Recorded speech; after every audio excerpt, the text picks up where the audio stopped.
The theme for this morning is guilt and remorse.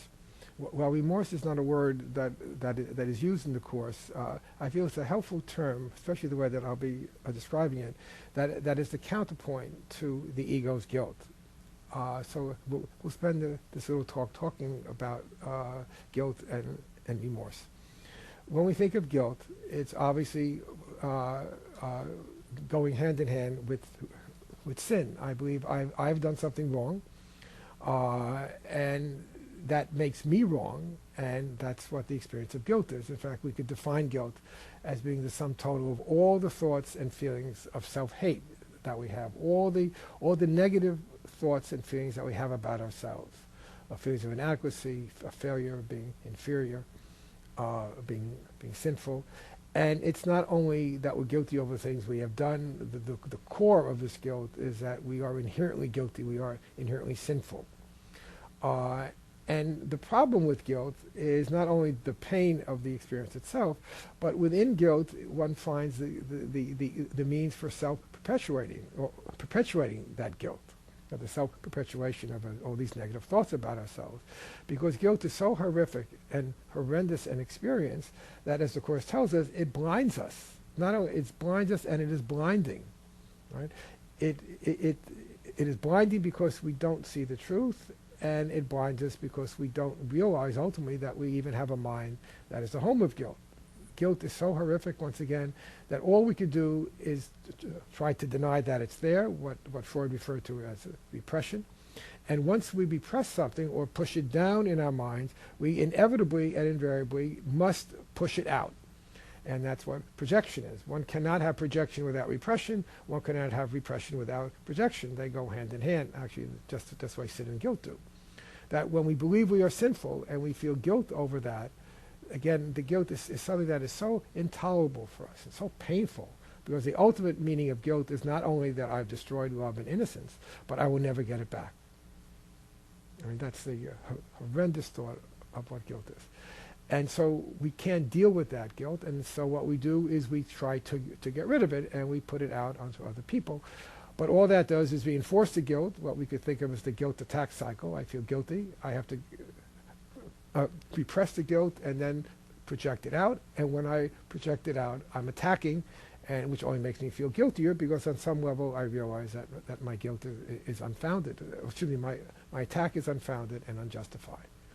And that just reinforces the guilt that I've just tried to get rid of, and we just go around and around this very vicious circle. And so guilt is perpetuating. Right? Another way to look at guilt, that it roots us in the past, because guilt is predicated on the belief that I've sinned, I've sinned in the past.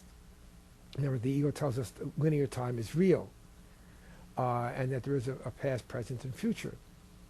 In the ego world, past being the home of sin, I've sinned in the past, guilt being the awful, terrible feelings I have right now in the present, what I think of as the present, that I then project into the future that tells me I will be punished. So sin, guilt, and fear is past, present, and future, i.e. Linear time. And so guilt roots me in the past.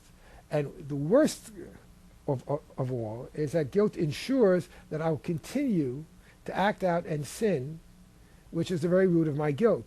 Another way of understanding that vicious circle. Guilt says that I deserve, that I must get rid of the guilt and attack other people in this very maladaptive way of escaping from it.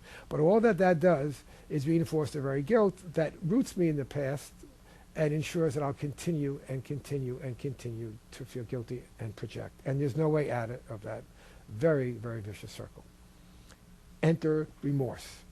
When we get finally thoroughly disgusted with our guilt and how we are living, and we throw up our hands and say there must be another way, there must be another teacher, there must be another thought system, that's the invitation that Jesus has been waiting for. And he enters, or basically we enter into his right-minded space. And he then teaches us, yes, we have made mistakes. He tells us in the Course, Son of God, you have not sinned, but you have been very much mistaken. And when I look back on what I have done wrong, right, nobody is saying in the Course, Jesus certainly is not saying that we have not made mistakes that have really hurt ourselves and hurt others. He tells us frightened people can be vicious. He tells us that figures in a dream could be hateful and vicious. So this is not saying that we have not done things like that, but we don't call it sinful. We don't feel guilty. We recognize we made a mistake, and we recognize the pain that that mistake has caused us and others. That is the basis of genuine remorse. I look at what I've done, I say, I never want to go back to that horrific place of darkness again. I want to let go of my past. I recognize I made a mistake. I realize I did it out of fear, not because I'm inherently evil. And it's out of that recognition which is the heart of forgiveness. It's that gentle kindness that Jesus is always offering to us as a different way of approaching ourselves in the world. It's that true remorse that allows us to look at what we have done and say, I don't ever want to do that again. And that ensures that we won't do it again.